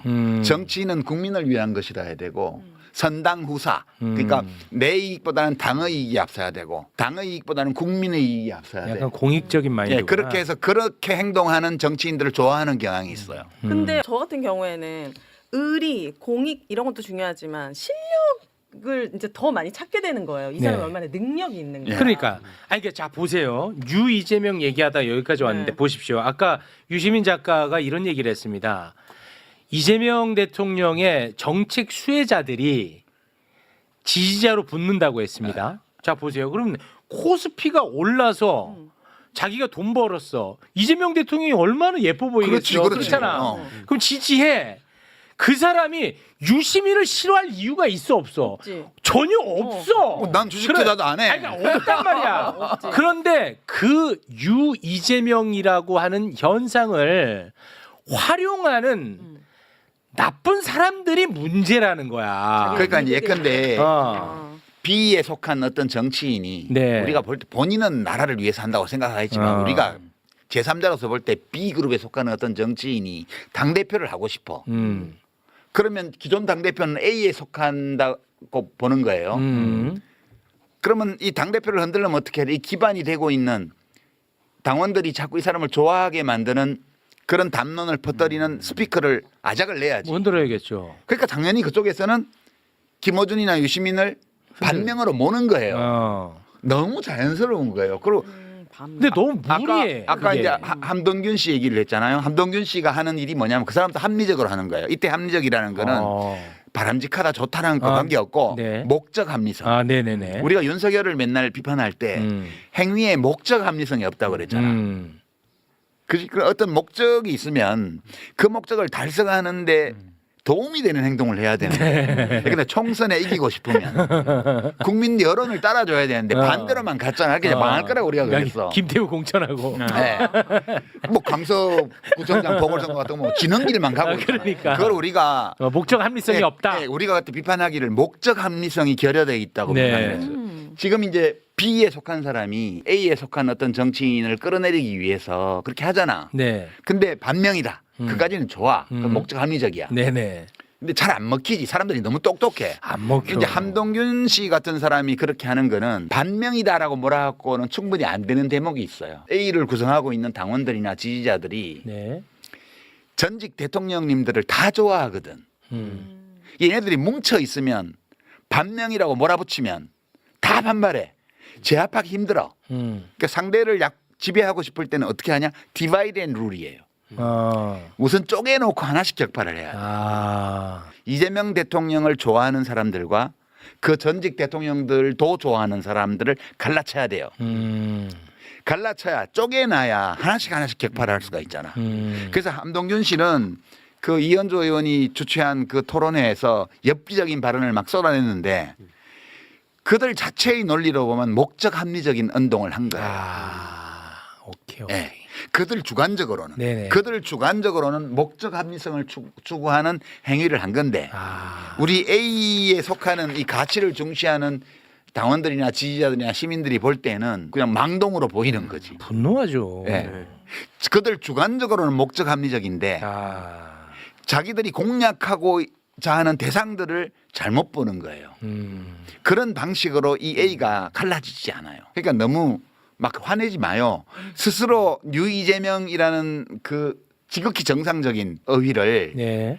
이상한 목적으로 사용하고 있는 사람들의 실체가 뭔지를 네. 그 한동균 씨가 국회에 와서 다 증언한 거예요. 저는 그렇게 봅니다. 너무 잘하고 있어.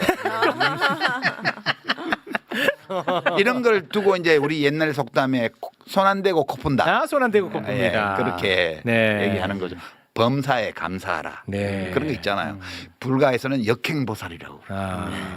알겠습니다. 다 이런 일들이 동서고금에 너무 많았기 때문에 이런 경우를 가리키는 속담이나 사자성어들이 너무 많아. 네. 근데 본인들은 모르지.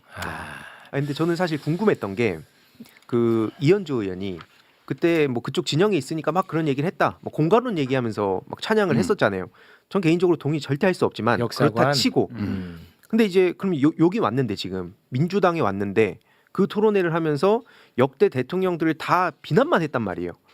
그럼 이게 말이 안 되는 거잖아요. 그럼 여기 와서는 그럼 공에 대한 얘기가 하나도 없는데 그럼 그거에 대해서는 심지어 어떤 뭐 반론도 없었고 박수치고 잘하고 끝났다는 식으로 저는 이제 봤단 말이죠. 그럼 이건 너무 말이 안 되는 일이다. 말이 네. 되죠.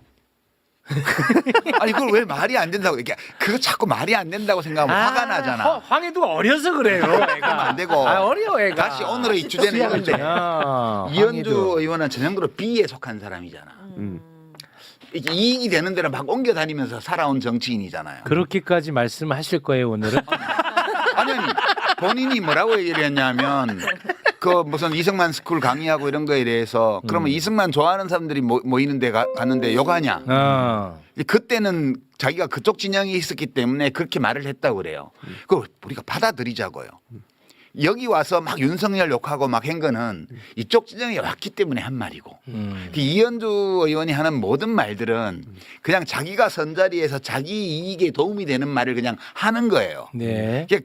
그분의 말씀에 시계열적인 일관성이나 이런 거를 요구하는 거는 그분의 정체성을 우리가 부정하는 거야. 와, 그러면 안 돼. 그렇게까지 우리가 타인을 하신다고? 존중한다는 것은 그 사람의 내면으로 들어가서 그의 입장에서 생각해보면 내가 이거 계속 매불쇼 소연 한장판에 2년 내내 그 얘기를 했어요. 네. 그의 입장에서 생각해 보자고요. 네. 그러면 잘못은 누구한테 있냐 하면 이현주 의원에게 시계열적인 어떤 생각이나 발언의 일관성을 기대하거나 심지어 요구하거나 이 사람들이 잘못된 거예요. 그냥 그 이현주 의원은 지금 선 자리에서 자기에게 이익이 된다고 생각하는 말을 하는 거예요. 과거에 다른 자리에 서 있을 때 그 자리에서 자기에게 이익이 된다고 해서 막 이승만을 찬양하고 박정희를 찬양한 거와 똑같아. 달라지지 않았어요. 그 사람은 자기의 모습을 그대로 유지하면서 살고 있는 거예요. 네. 그 있는 그대로 우리가 봐주면 돼요. 그러니까 이현주 씨의 지금의 발언에 대해서 특별한 의미를 부여하지 말자고요. 그냥. 잠깐 예. 좀 궁금한 게 예. 이 실명으로 나가도 되나? 나 진짜. 편집은 알아서 잘하시고요. 공인인데 왜 뭐가 아니, 저 문제야? 궁금한 게 이현주 의원도 이 아, 매불쇼에 나와서 네.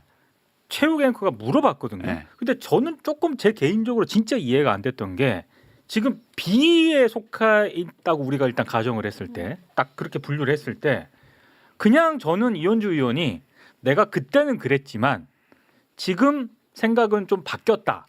역사관이. 요렇게 얘기를 하면은 그나마 A 쪽에 있던 그룹들 지지자들이 그래도 조금은 호의적으로 볼 기회가 있었을 텐데 그렇게 안 하더라고요. 그렇게 비굴한 사람이 아니잖아요. 자신의 정체성을 지켜가고 있잖아. 그 저는 너무 자연스럽게 보이던데. 일관성이 있잖아요. 그러니까 우리가 어떤 대상에게 요구하는 일관성이 내 기준의 일관성이 되면 안 돼요. 그 사람 자신이 일관되어 있는가를 보고 우리가 그걸 평가하면 그만이지. 그걸 가지고 막 욕하고 이런 거는 나는 지나치다고 생각해. 네. 작가님이 제일 지나친 것 같은데. 너무하시네.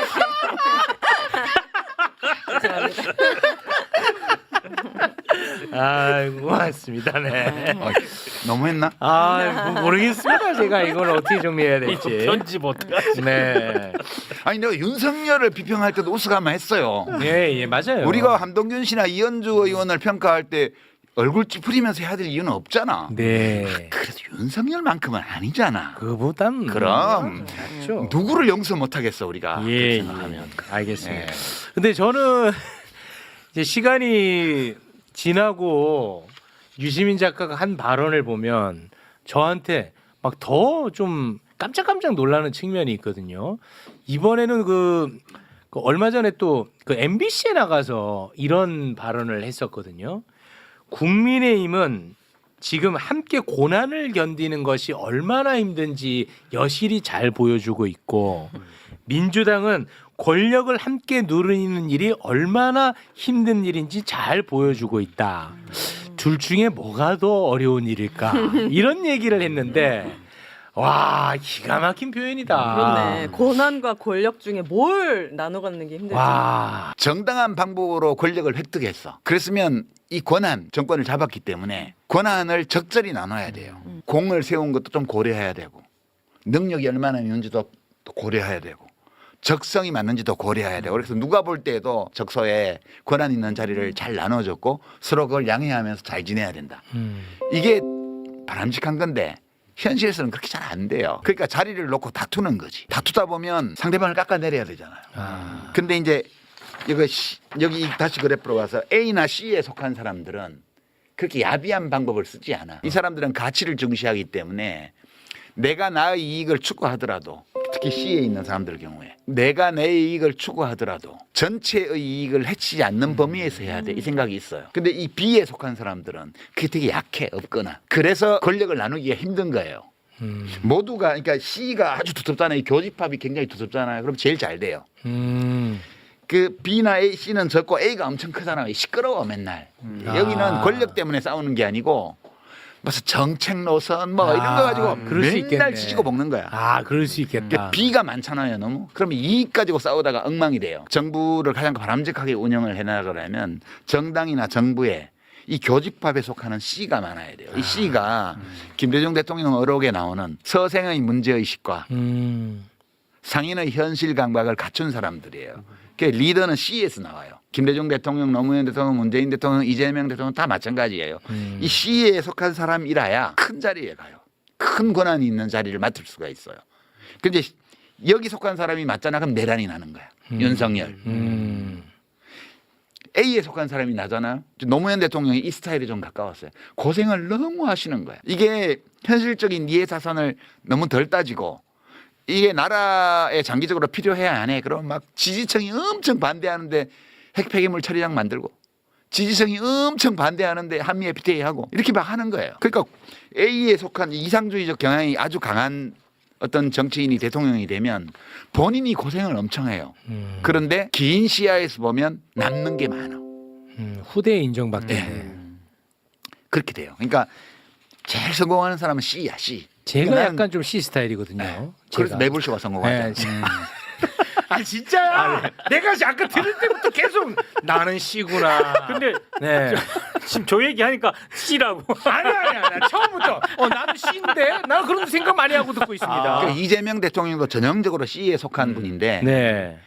이재명 대통령이 이 교집합을 굉장히 넓히고 있어요. 넓히고 있었는데 이번에 검찰개혁 법안을 잘못 처리했으면 이 둘 사이에 A와 B 사이의 갈등이 엄청 커지면서 여기서는 막 반명이라고 A를 욕하고 A 쪽에서는 B를 보고 뭐라고 하겠어요? 트로이의 목마 간첩. 너 여기를 해체시킬 목적으로 돌았지 이렇게 공격하는 거예요. 이러면 정부도 쑥대밭이 되고 집권당도 엉망이 되는 거예요. 그러니까 제일 바람직한 거는 A와 B가 다 있을 수밖에 없어요. 그건 어쩔 수 없다. 그러나 이 교집합인 C가 두텁게 있는 정당일수록 잘 갈 수 있어요.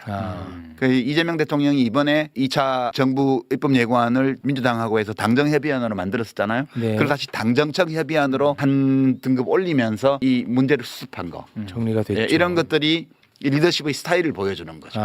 진통은 있었고 여러 가지 후유증도 좀 남겠지만 대통령께서 매듭은 참 잘 지으셨다. 그러면 이번에 그 A와 B의 그 반목 갈등 약간 좀 수습 국면으로는 갈 수 있겠군요. 아니죠. 아니죠. 계속 쌈이 계속 납니다. 갑니다. 네. 계속 갑니다. 아유 씨. 아니 일단 지방선거, 아, 전당대회, 전당대회가 그다음 시끄러울 총선. 것 같아. 예. 오히려 지방선거보다 예. 전당대회가 시끄러울 것 같아요. 네, 그러니까 모든 지금 벌어지고 있는 A 그룹과 B 그룹 사이에 이 주로 B가 A를 공격하는 방식이죠. 그리고 A 쪽에서 받아치는 방식이죠. 예, 이거는 안 끝날 거예요. 네, 안 그러면 끝나는데 이제 이 싸움의 와중에 이 교집합인 C 그룹 여기가 민주당 안에서 얼마나 튼튼하게 구축되냐. 이게 지금 민주당의 내부의 권력 투쟁의 양상이 어느 정도까지 이제 건전한 범위에서 갈 거냐를 결정하는 그런 요소가 될 거예요. 여러분들은 너무 A를 편들지도 말고요. 너무 B를 편들지도 말고요. 네. C를 많이 응원해주면 좋을 것 같아요. 저예요. 저. 지금 말씀하시잖아. 예. 시키는 대로 해. 매불쇼 응원하고 그렇습니다. 구독하고. 아니 그러면은 그 얘기 잠깐 좀 하겠습니다. 아까 그 검찰 개혁 관련해서 말씀하실 때 총리실에 대한 이야기를 언급을 하셨기 네. 때문에 이 부분은 좀 불편하더라도 안 불편해, 안 불편해. 예, 이야기 해봐요. 좀 뭔지 알겠어 벌써. 예.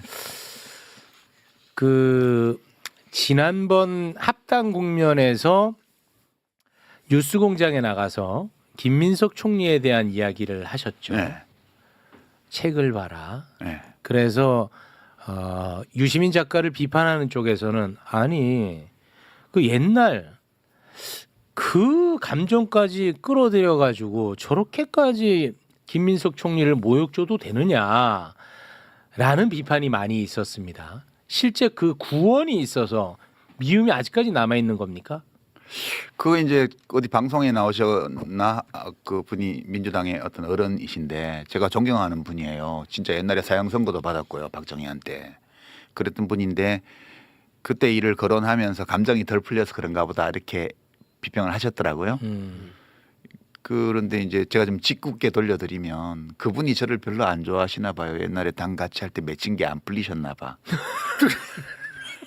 이렇게 하면 안 되겠죠, 그죠? 에이, 그러면 안 되죠. 그분 방식으로 그 비평에 대한 역비평을 하면 이렇게 되는 에이, 거예요. 안 되죠. 그게 아니고 그건 안 돼. 그 이제 그거는 비평이 아니죠, 그런 거는. 그러니까 비평 저희 그 말을 비평하려면 전체를 보셔야 돼요. 제가 그 김민석 총리와 관련해서 그날 발언한 조국혁신당과 민주당의 합당에 관한 얘기부터 시작해서 그 왕정에서 민주정으로 바뀌어온 민주당의 역사 이런 얘기를 보셔야 돼요. 근데 저는 그분이 그걸 안 보셨다 이렇게 생각해요. 안 보셨고 일부 언론에서 보도를 통해서 좀 예, 했다. 이렇게 비틀어 가지고 보도한 거를 보고 그렇게 하셨을 걸로 보고요. 그다음에 제가 이제 그동안에 내란 국면에서 김민석 의원에 대해서 했던 말들 이런 거 다 전혀 모르세요. 극찬을 했죠. 네, 그런 걸 모르시는 거예요. 네. 그리고 저는 김민석 총리가 총리로 임명되고 나서 참 잘된 인사라고 굉장히 큰 기대감을 제가 여러 차례 표명한 바가 있습니다. 네. 제가 그때 뭐 남아 있었으면 그랬겠어요? 이제 그렇게 하면 되고요. 그리고 제가 후단협 멤버도 아니었어요. 김민석 의원은 당시에 제 후단협을 거론한 거는 그 당원 주권주의를 부정한 흐름이었기 때문에 결국 정치에서 다 퇴출됐다. 그 얘기를 한 거지. 거기 끼워 넣어서 김민석 총리를 얘기하지도 않았고요. 그러니까 그거는 기본적으로 저는 재래 언론의 장난질이었다. 그렇게 생각하고요. 제가 무슨 합당에 찬성했다가 안 됐다 뭐 이런 거에 동조했던 우리 최진봉 교수가 나와서 제가 물어보려고 그랬어요. 제가 발언한 거 다 보셨냐고. 그러니까 이제 되게 많은 비평가들이 업어로 하다 보면 너무 바빠가지고요. 그 비평의 대상이 되고 있는 사안에 대해서 다 확인을 못하는 경우가 많아요. 이제 그러다 보니까 이제 어떤 일이 벌어지냐 하면 물어보는 거예요. 선생님 요즘도 사모님 때리십니까? 이렇게 물어봐요. 아닙니다. 이러면 김아무개 교수 요즘은 부인 때리지 않는다고. 그 얘기는 과거엔 때렸다는 얘기처럼 들리잖아요. 그렇게 들리죠. 이런 식의 그러니까 가면 질문들이 이상하게 나와요. 그런 식으로 이미 단정하고 질문을 해요. 네. 그러면 진짜 비평가는 제대로 성실히 하는 비평가는 제가 그 풀텍스트를 다 봤는데 지금 질문은 그 상황하고 안 맞습니다. 이렇게 해야 돼요. 근데 너무 바쁘고 하다 보니까 확인을 못 했잖아요. 그러니까 그 사람 요즘도 와이프 팬데요? 이렇게 물어보니까 요즘은 안 팬데요. 이렇게 대답한단 말이에요. 그럼 둘이서 그 대화를 통해서 예전에는 팻다를 기정사실로 만드는 거예요. 그렇죠. 이런 식의 문답이 너무 많아요. 비평 프로에. 진행하는 사람도 확인 안 했고 대답하는 비평가도 확인 안 해요. 그러니까 이건 저는 어떤 불성실 비평이라고 보는 거죠. 형님 저 그거 없습니다. 김민석 정리에 대해서. 그건 없습니다. 예. 형님도 혹시 저한테 그런 게 있으시면 풀어주세요. 풀어주세요. 고맙습니다. 라고 말씀드리고 싶죠. 아유 고맙습니다. 그거 내가 무슨 정청래 대표하고 친해가지고 무슨 편들어 준 것처럼 얘기하는데 안 친해. 안 친해. 그 진짜 김민석 총리하고는 그 2002년도 이후에 24년 만에 처음 만났고요. 이해찬 대표님 빈소에서.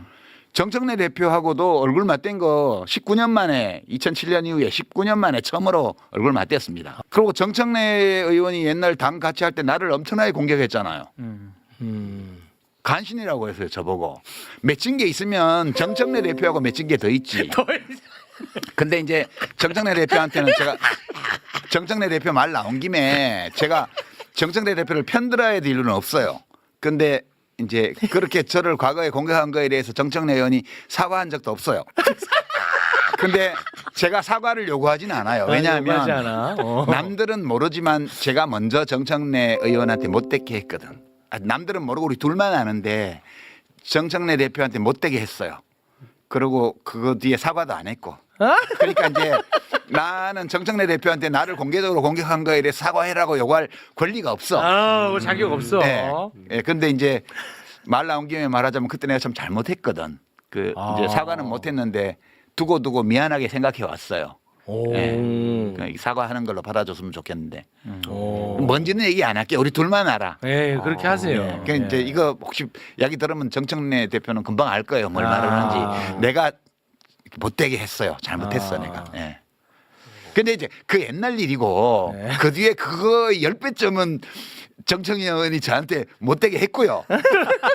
근데 그걸 양적으로 가늠할 수는 없으니까 나는 퉁쳤어 그동안에. 네. 그래 별 감정 없어요. 그냥 저는 그런 과거에 있었던 일에 대한 감정이나 이런 걸로 비평하는 게 아니고 지금 어떤 사람이 그 있는 자리에서 그 권한을 가지고 일을 할 때 그 일을 어떻게 보냐.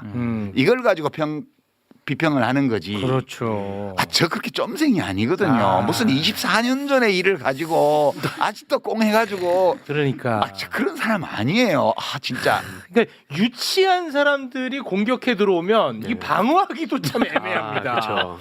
야, 요거는 근데 허심탄회했다. 진짜. 허심탄회했어. 예. 유인태 형님 저 안 그래요. 아이고, 그런 사람 왜 아니에요. 실명을 해. 예. 예. 아이고. 그 정청래 대표 미안해 그때 내가 잘못했어. 진짜. 뭔지 내가 창피해서 내가 말을 못해. 뭘까가 진짜 너무 궁금하다. 궁금해지네요. 오늘 좋은 자리다. 그러게요. 좋은 자리야. 자, 오늘 저는 정말 소비자로서 너무 만족스러운 방송이었고 저는 아주 마음이 많이 홀가분해졌습니다. 오늘 이거 나가면 우리 다 반명으로 맞아 죽는 거 아니야? 자연 현상입니다. 아니 그러니까 내가 결론적으로 한 번 더 강조하고 싶은 거는 그 자기 이익을 주로 추구하는 사람들은 대통령의 생각이 뭘까? 내가 대통령 생각을 맞췄어 이걸로 기뻐하고요. 대통령을 진짜로 좋아하는 사람, 가치에 기반을 두고 좋아하는 사람은 대통령의 생각이 이런 것 같은데 진짜 그러면 어떡하지? 큰일이야. 이렇게 걱정한다고요. 그런데 대통령이 망해도 상관없어. 내가 지금 대통령 생각을 맞춰 거기에 맞춰서 행동해가지고 내가 이익을 얻을 수 있으면 돼. 이렇게 생각하는 사람이 대통령의 생각이 정말 그런 거면 어떡하지라고 걱정하는 사람을 반명이라고 욕하는 이 뒤집어진 현실에 대해서는 진짜 맞아. 우리가 생각해 봐야 된다. 이거는. 네. 예. 본연사 강력히 주장하는 바입니다. 동의하는 바입니다. 네. 개인적으로 좀 힐링이 많이 됐습니다. 고맙습니다. 그래요? 네. 왜냐면 제가 방송에서 뭐 크게 세게 얘기하지는 않았는데 이를테면 저는 검찰개혁과 관련해서 지금 왜 계속 언론에서 보도됐을 경우에 약간 제가 생각하는 우려되는 그런 부분이 있었거든요. 근데 자꾸 방향이 다른 쪽으로 가는 것 같으니까 이제 저 개인적으로는 방송에서 이제 뭐 제가 전문가는 아니지만 최대한 얘기할 수 있을 때까지는 얘기를 하겠습니다. 그리고 최종 결정이 뭐 제가 생각하는 것과 반대로 되면 그때는 어쩔 수 없지만 그래도 최대한 얘기할 때까지 얘기를 한번 해보겠습니다라고 얘기를 하니까 댓글 반응이 저 줏대 없는 놈. 제가 그래서 아까 작가님한테 물어본 거예요. 그게 시의 숙명입니다. 이게 저 네. 줏대 없는 놈 뭐 이렇게 했는데 뭐 어쩌겠습니까? 그런데 저는 어찌됐든 어제 이렇게 대통령께서 이렇게 얘기하신 거 그런 것도 상당히 안도되는 측면이 있거든요. 그렇습니다. 예. 네. 그래서 아까 그래서 작가님한테 여쭤본 거예요. 네. 그 저도 대통령이 혹시 이 정부 안대로 밀어갈 생각이면 어떡하지? 큰일 났네. 사실 잠을 잘 못 잤어요 한동안. 그 제가 그 하루 전에 대통령 X에 나왔잖아요. 네. 뭔가 좀 원칙적인 입장을 표명하는 게. 제 아내가 아침에 나오더니 어제 잘 자대요 오랜만에 그러더라고. 최근에. 그러니까 저 이재명 대통령이 정청래 대표가 기자회견 하기 전날 네네. 네. 오후에 네네. 그 기본적인 입장에 대한 검찰 개혁에 대한 세 번째 X 긴 글을 올렸잖아요. 기우입니다. 네. 제가 그거 보고 되게 사실 안심이 됐어요. 네, 저도 그렇습니다. 아 괜찮을지도 모르겠다. 네. 그래서 어젯밤에 별로 안 깨고 잘 잤나 봐요. 네. 그 정도로 제가 사실 이런 말도 하는 것도 구차해. 사실 그냥 저는 이재명 대통령 좋아합니다. 지지합니다. 진짜 성공하기를 바랍니다. 그래서 걱정이 많습니다. 이런 얘기를 안 하고 그냥 비평할 수 있어야 이게 정상적인 사회예요. 맞아. 아니 그래서 제가 그 얘기했잖아요. 아니 유시민이 미쳤다고 당선되기 전까지는 이재명의 위기 때마다 도움을 주고 당선되자마자 반명이 되냐? 아니 유시민이 미쳤냐? 내가 이 얘기를 했었어요. 그래서 나는 막 그것 때문에 스트레스 받은 건 아니고 그냥 정말 대통령이 걱정이 됐어요. 저는 이게 잘못되면 어떡할까? 꿈에도 막 나오고 대통령이 네. 그랬는데 아니 근데 유시민 작가님 정도 되면은 그 한라인 같은 거 없어요? 저는 이제 그런 거 없고요. 그 없어요? 누군가가 제가 이제 일부러 정치인들을 안 만나는 건 아닌데 사실 살아가는데 별로 만날 필요도 없고 해서 안 만나거든요. 안 만나는데 가끔 이제 어떤 분들이 의견을 물어올 때는 있어요. 지금 서울시장 후보 경선에 나가 있는 박주민 의원이 자기랑 잠깐 얘기할 시간 달라 그래서 차 한잔 하자 그래서 그런 것까지 거절할 수는 없잖아요. 그래서 만났더니 카메라가 설치돼 있다.